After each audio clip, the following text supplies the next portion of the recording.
عبادت میں، ریاضت میں، تلاوت میں لگا دے دل، رجب کا واسطہ دیتا ہوں، فرما دے کرم مولا۔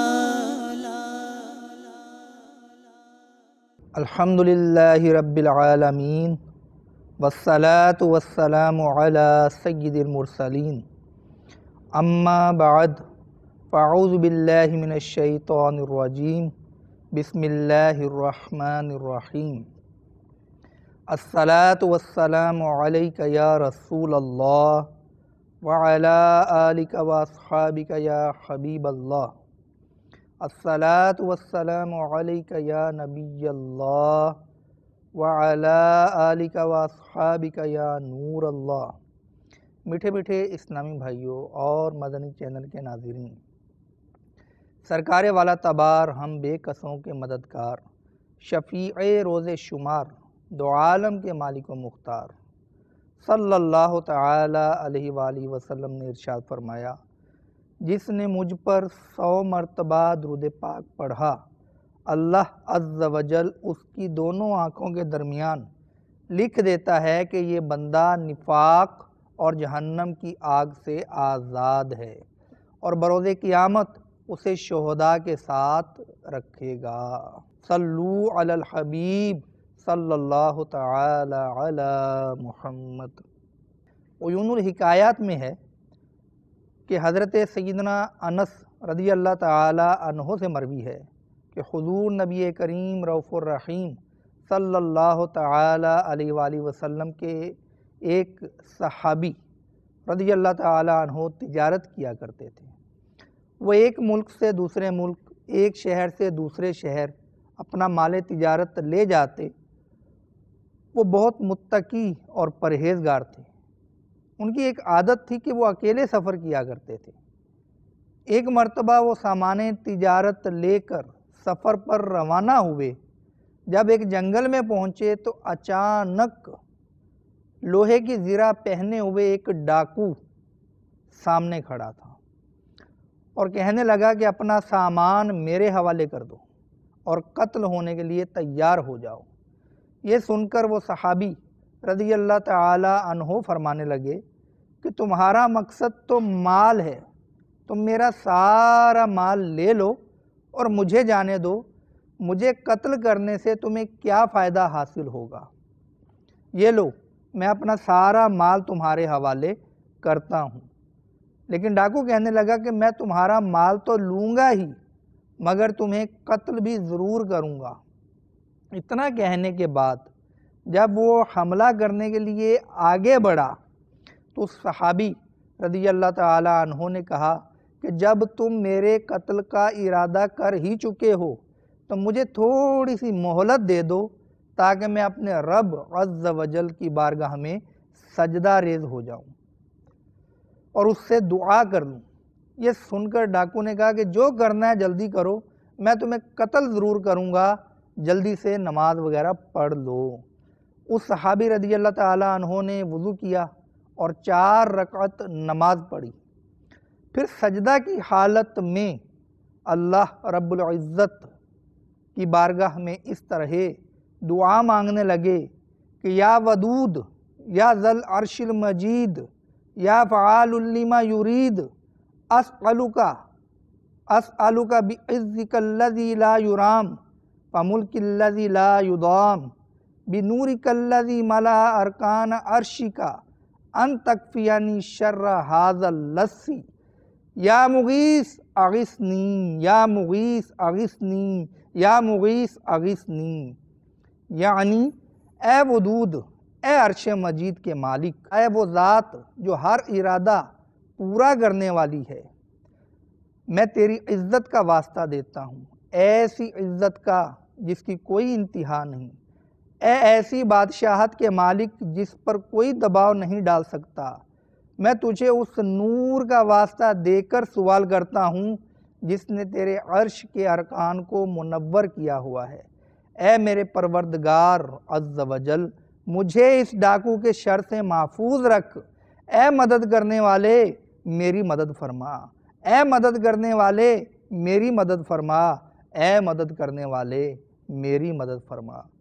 اس صحابی رسول رضی اللہ تعالیٰ عنہ نے بڑی ہی آہوزاری کے ساتھ ان کلمات کے ذریعے 3 مرتبہ بارگاہ خداوندی میں دعا کی۔ ابھی وہ دعا سے فارغ بھی نہ ہونے پائے تھے کہ ایک جانب سے ایک شاہسوار ہاتھ میں نیزہ لیے ہوئے ظاہر ہوا اور اس ڈاکو کی طرف بڑھا۔ جب ڈاکو نے اس شخص کو دیکھا تو اس پر حملہ کرنا چاہا، لیکن اس سوار نے نیزے کے ایک ہی وار سے اس ڈاکو کا کام تمام کر دیا۔ پھر وہ سوار صحابی رسول رضی اللہ تعالیٰ عنہ کے پاس آیا اور آ کر کہنے لگا کہ کھڑے ہو جائیے۔ یہ سن کر وہ صحابی رضی اللہ تعالیٰ عنہ کھڑے ہوئے اور اس سوار سے کہنے لگے کہ اے عظیم شخص، میرے ماں باپ تم پر قربان، آج اس مصیبت کے دن میں تم نے میری مدد کی ہے، تم کون ہو؟ تو سوار کہنے لگا میں اللہ عز و جل کے فرشتوں میں سے ایک فرشتہ ہوں اور چوتھے آسمان سے آپ کی مدد کے لیے آیا ہوں۔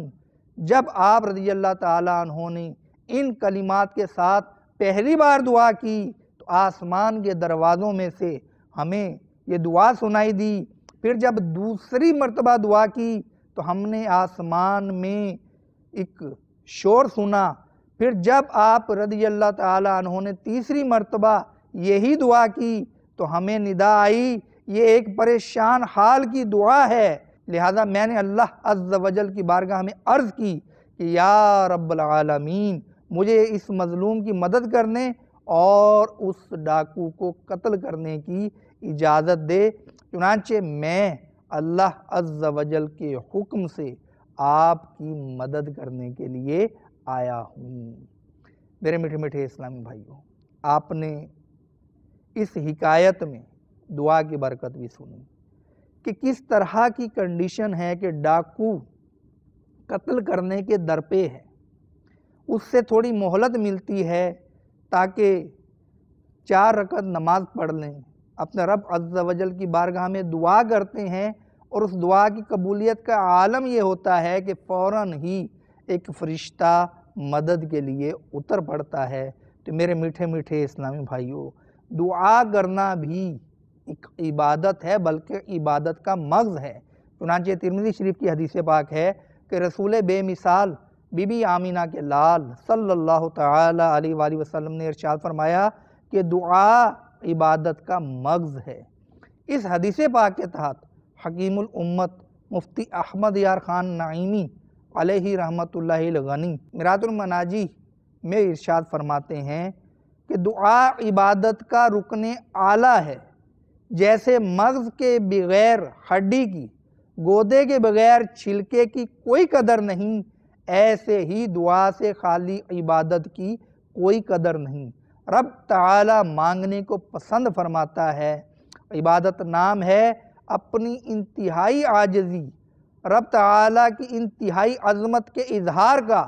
دعا میں یہ دونوں چیزیں اعلیٰ طریقے سے موجود ہیں کہ اس میں بندہ اقرار کرتا ہے کہ میں تو کچھ بھی نہیں، تو کریم ہے، تو غنی ہے، اس لیے میں تیرے دروازے پر ہاتھ پھیلائے آیا ہوں۔ میرے میٹھے میٹھے اسلامی بھائیوں، دعا کی اہمیت اور قدر و منزلت کا اندازہ اس بات سے بھی لگایا جا سکتا ہے کہ قرآن کریم میں خود اللہ عز و جل اپنے بندوں کو دعا کا حکم ارشاد فرما رہا ہے۔ چنانچہ ارشاد ہوتا ہے ادعونی استجب لکم، ترجمہ کنز الایمان، مجھ سے دعا کرو میں قبول کروں گا۔ اس آیت کے تحت خلیفہ اعلیٰ حضرت صدر الافاضل مفتی سید نعیم الدین مراد آبادی علیہ رحمت اللہ الہادی ارشاد فرماتے ہیں کہ اللہ تعالی بندوں کی دعائیں اپنی رحمت سے قبول فرماتا ہے، اور ان دعاؤں کے قبول کے لیے چند شرطیں ہیں۔ ایک، اخلاص دعا میں، دوسرے یہ کہ قلب غیر کی طرف مشغول نہ ہو، تیسرے یہ کہ وہ دعا کسی امر ممنوع یعنی ناجائز کام پر مشتمل نہ ہو۔ چوتھے یہ کہ اللہ تعالیٰ کی رحمت پر یقین رکھتا ہو۔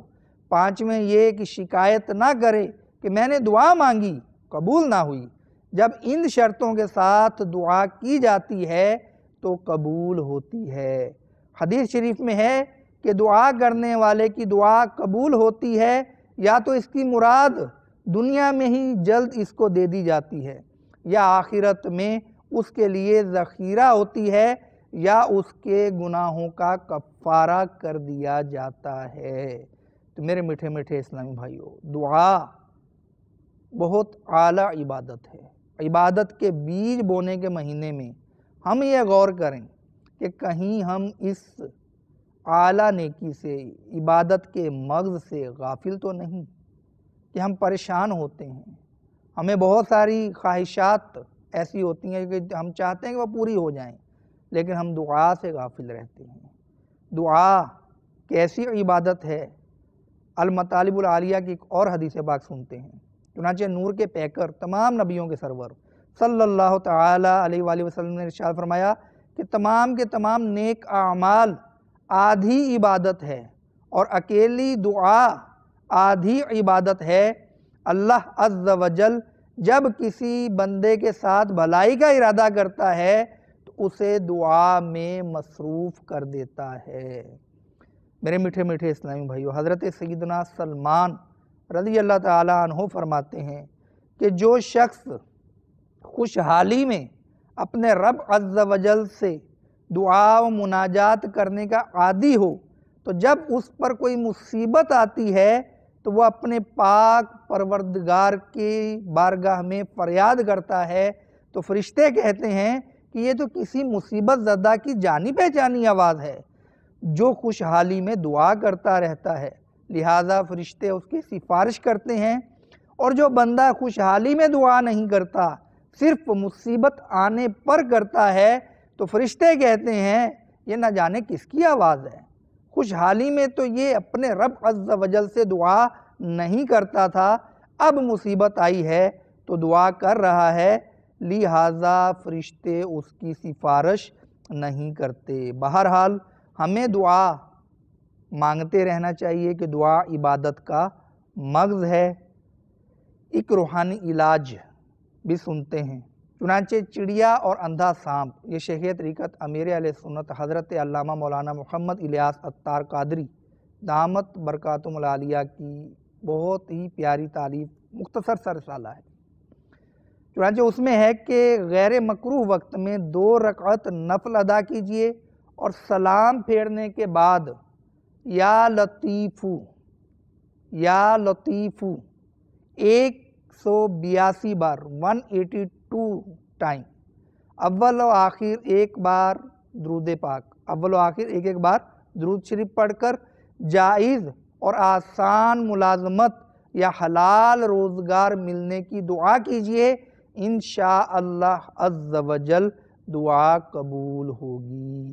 اللہ تبارک و تعالی ہمیں عبادت کی کثرت کرنے کا ذوق عطا فرمائے، آمین بجاہ النبی الامین صلی اللہ تعالی علی محمد، صلو علی الحبیب صلی اللہ تعالی علی محمد۔